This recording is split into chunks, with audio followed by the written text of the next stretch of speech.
Hello, today I will tell you about the most underrated iPhone in 2023 in my opinion. Let's begin. iPhone Special Edition of the first generation 2016 isn't its place in the trash can, and the answer is no, and here is why. Before we will talk about some extraordinary usage scenarios of this phone, let's talk about its speed.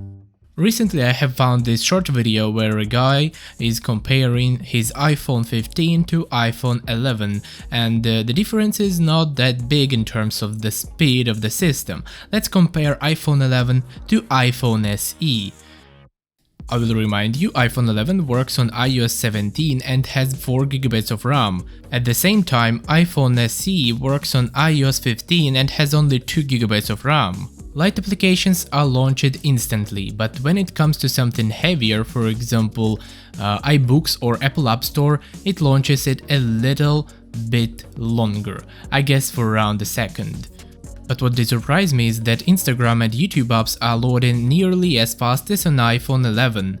All this information should give you an understanding that no, this thing is not lagging in 2023, not lagging more than iPhone 11 for example, but yes, sometimes you need to wait a little bit longer.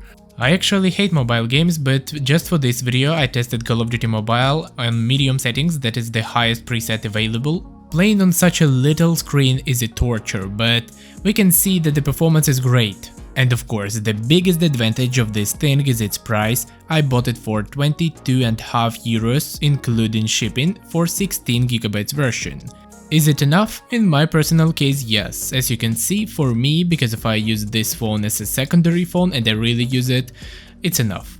Today this design catching people's eyes a lot. I will remind you, this is the same design iPhone 5 had. Home button now with Touch ID, round volume buttons and aluminum case. Classic. It also has lots of disadvantages, let's be fair. For example, its battery life is very bad, its size. I personally really like small phones, but this one is very small, you know, like 4-inch display is not okay in 2023. Although it's a Retina display, it's quite great, but it doesn't help me to type on it. Camera, what about camera? I can say that it's outdated. Without good lighting, you will not be able to make any good shots. If lighting is good or you just need a photo of your documents, there is no problem. Here you can see the example of video for this price, in my opinion, good. The first thing I felt when I got iPhone SE is its vibrations. Of course, it's not like an iPhone 11, there is no haptic engine. But those vibrations are pretty loud. Here I even downloaded some app for, as the developer claim, Relax, to let you hear how it vibrates.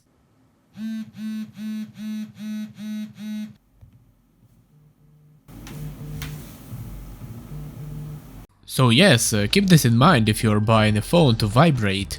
If you're wondering how am I using Windows 11 on this machine, of course it's just a Space Desktop, which allows me to create the second or third, in my case, screen from any device which supports this app. And as you can see, I can manipulate Windows 11 without any delay, and all of that thanks to 5 GHz Wi-Fi. Despite of the fact that this device is no longer supported by Apple, I am sure that it will support most of the necessary apps like Messengers, YouTube and others for 2 or 3 years. Should you upgrade then? Well, the size of its screen and battery life says yes, you should upgrade, but in terms of hardware, you know, it works fine. If you're a happy owner of iPhone 6s, which just has the same hardware with iPhone SE but the bigger screen, haptic engine and lots of other features, I really don't see any sense in upgrading it to only camera maybe. Write your thoughts to the comments and see you in the next video, if you will of course subscribe. Goodbye.